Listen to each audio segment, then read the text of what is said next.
Good morning, and thank you for the opportunity to be your keynote speaker at today's gathering. As I sat down to put my thoughts to paper, it occurred to me that a gathering of this magnitude would usually warrant a keynote speaker with some major gravitas. A congressman, perhaps, an astronaut, a Nobel laureate, an Olympic medalist.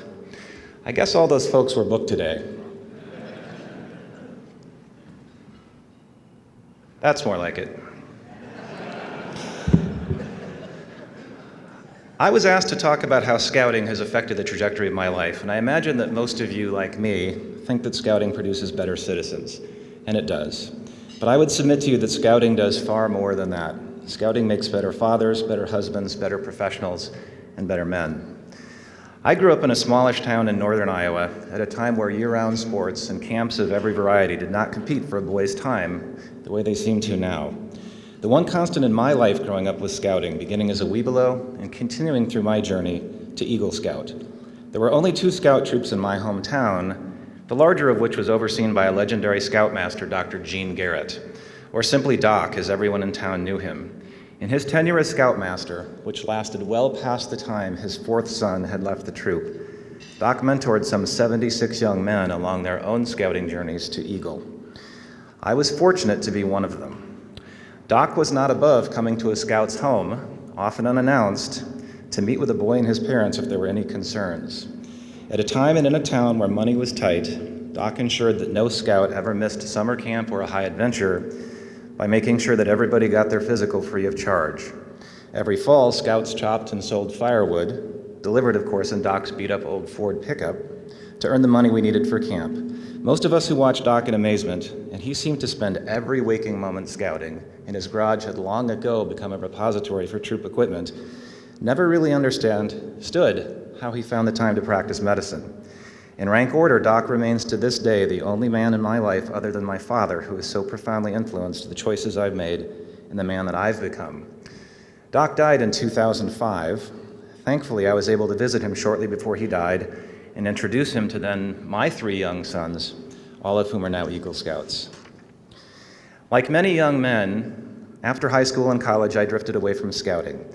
I might never have come back, save for fate arranging for me to fall in love with and marry a woman who considers a single mosquito a reason to pack it in for the day and considers a 4-diamond hotel to be roughing it. But she made up for that by giving me 3 sons who wanted to be Boy Scouts.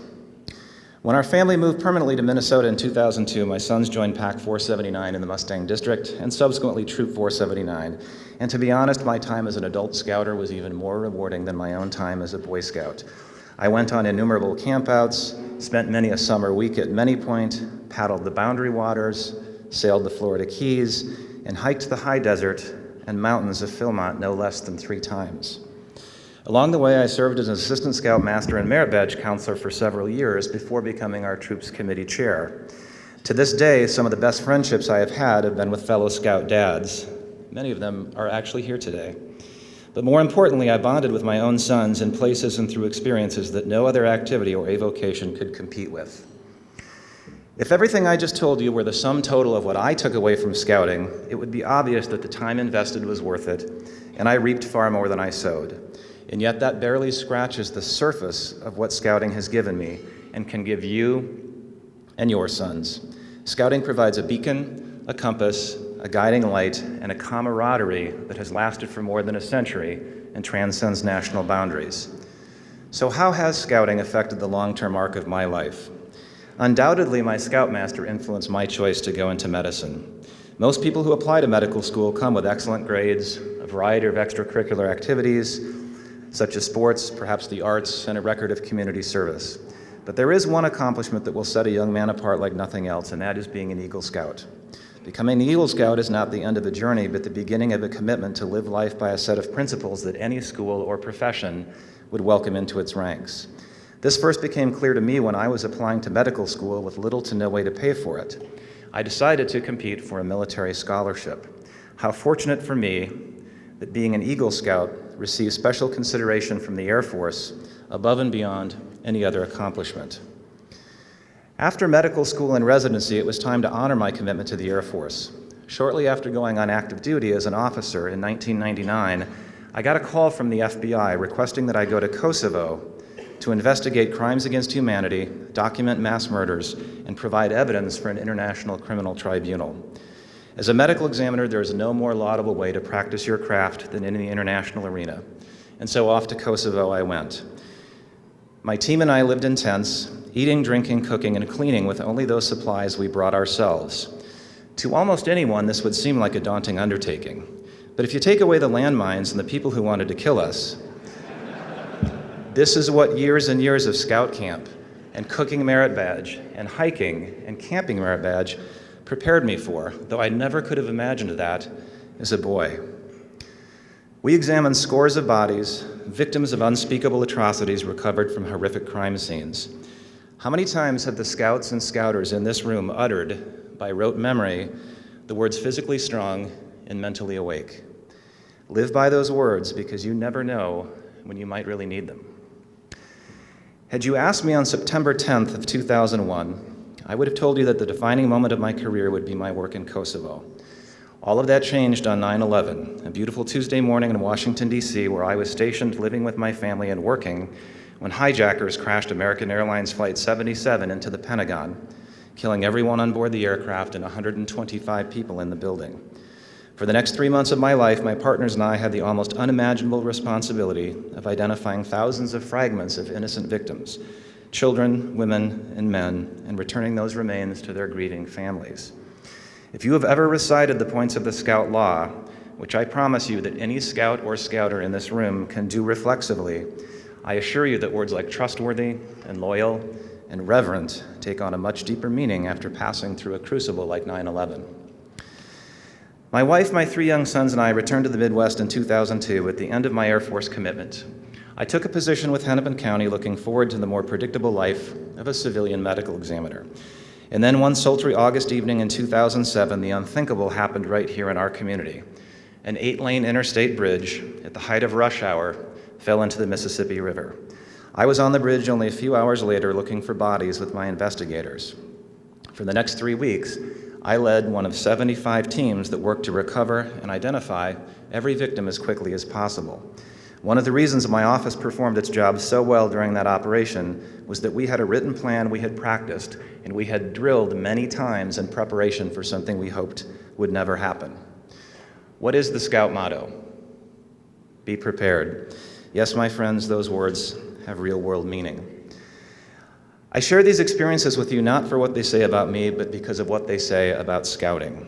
No matter where you are in life, you have no idea what is around the next corner.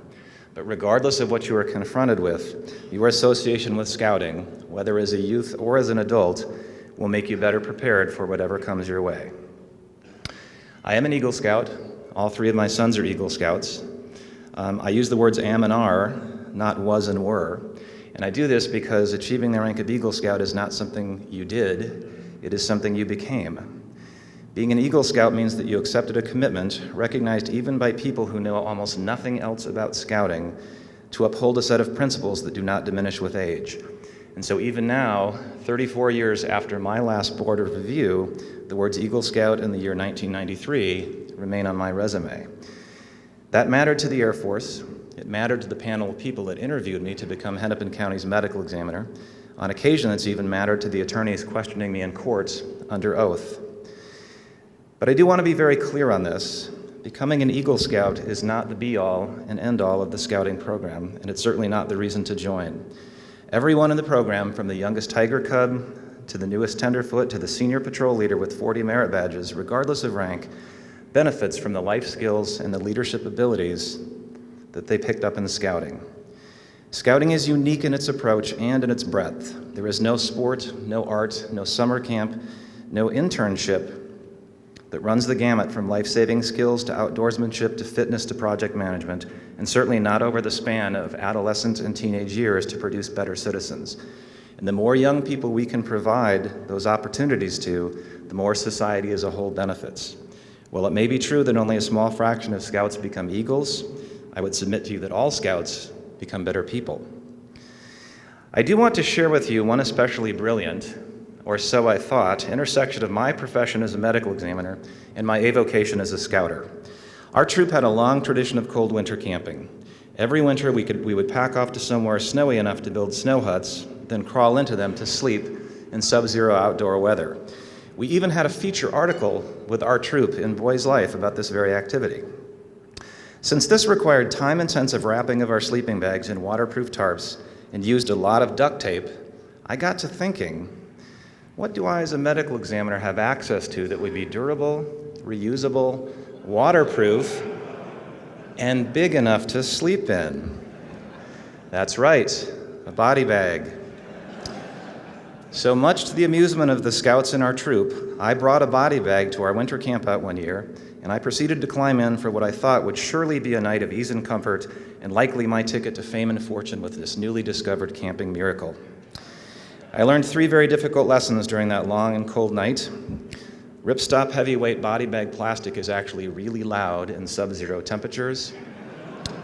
Body bags are not actually designed for their contents to be rolling around and turning over.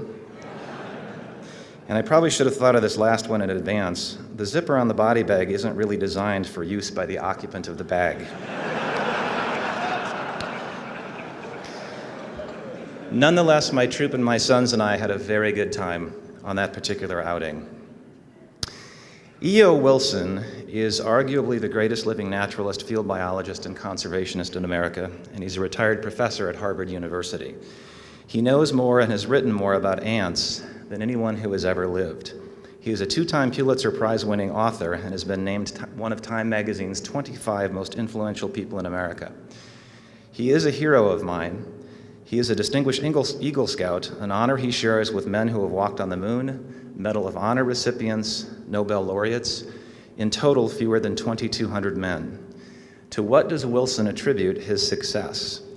In a delightful book review he wrote for the New York Times, which was published in 2014, 70 years after he became an Eagle Scout, Wilson notes that in all of high school he read only 2 books, cover to cover.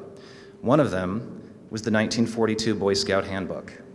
Wilson writes in his review, "The Handbook for Boys expresses the best of the American ethos, unparalleled for its brilliance of pedagogy and its uncompromising declaration of democratic ideals.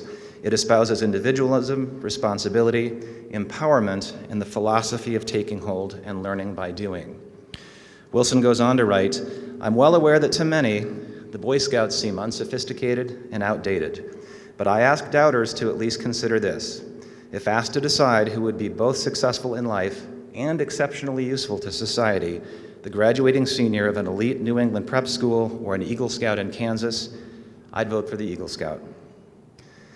I very much want to thank you for the opportunity to be here today and recognize you for your support of the Scouting program. Scouting is an opportunity every boy should have. I want to share one final thought from Harry Truman.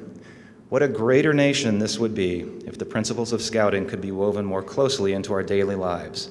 The Boy Scouts of America is making a vital contribution to the character building of our boys and young men. Let us work together to make the program of Boy Scouts available to every American boy. And that is certainly no less true today. Have a great morning, everyone.